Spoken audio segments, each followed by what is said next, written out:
चलें दोस्तों, आज एक संजीदा मसले पर बात करते हैं। एक ऐसी चीज जो घरों में चुपके से आ जाती है, न दरवाजा खटखटाती है, न अपने आने का ऐलान करती है, बस एक साये की तरह खामोशी से अंदर आ जाती है। मैं डिप्रेशन की बात कर रहा हूँ और मैं आपको बता दूं, ये खानदानी जिंदगी को चप तबाह करने वाली चीज है। शुरू में ये छोटी सी लगती है, शायद थोड़ी सी खामोशी यहाँ, थोड़ी सी दूरी वहां। हो सकता है शुरू में आपको पता भी न चले।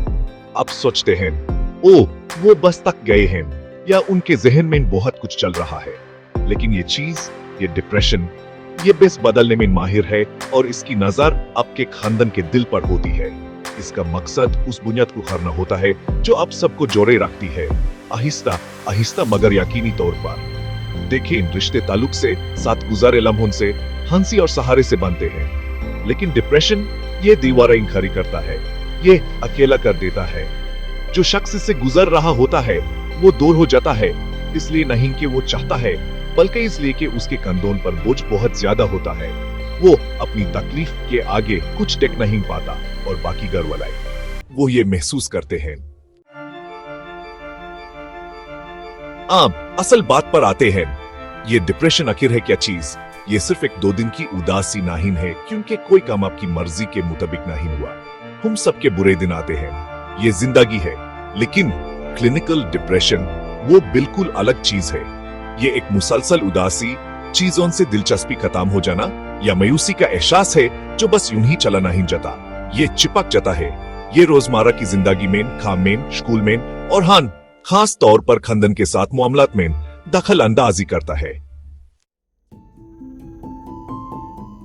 जब खानदान में को एक फर्द डिप्रेशन से लड़ रहा होता है, मेरा यकीन करें, हर कोई इसके झटकाई महसूस करता है।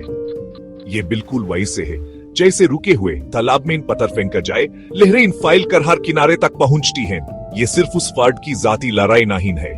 ओ नहीं, डिप्रेशन एक खानदानी मामला है, चाहे आपको पसंद हो या ना हो। पूरे घर का जज्बाती माहौल बदल सकता है। चौथा हिस्सा, रवैये की खतरे की गंतियां और बाकी रहने वाले साये, तब्दीलियों को पहचानना और उनकी कीमत। चलिए उन खास रवैयों की तब्दीलियों पर बात करते हैं जो अब डिप्रेशन से जूझते हुए वालिद या वालिदा में देख सकते हैं। दोस्तों, ये आपके लिए खतरे की गंतियां हैं। जग जाएं और इन पर तवज्जो दें।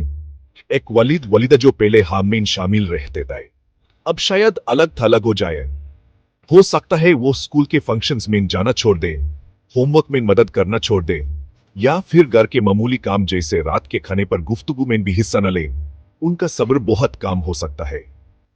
छोटी छोटी परेशानियां जिन्हें वो पहले आसानी से संभाल लेते थे, अब उन पर बहुत ज्यादा गुस्सा या जंजलाहट दिला सकती है। हो सकता है आप देखें कि वो अपनी जाती सफाई या घर की देखभाल को नजरअंदाज कर रहे हैं, वो चीजें जिनकी वो पहले परवाह करते थे। 5वां हिस्सा, रुख मोड़ना, मिलकर उम्मीद और शिफा पाना। देख है तो हमने बात की कि डिप्रेशन खानदान के अंदर कितना बुरा हो सकता है। लेकिन दोस्तों, अच्छी खबर यह है, ये कोई उम्र कैद की सजा नहीं है। उम्मीद है, इसका हल मौजूद है, लेकिन इसकी शुरुआत एक अहम कदम से होती है, माहिर की मदद लेना। ये ऐसी चीज नहीं है जिससे आप चुटकी में बाहर निकल सकते हैं। ये किरदार की कोई खराबी नहीं है।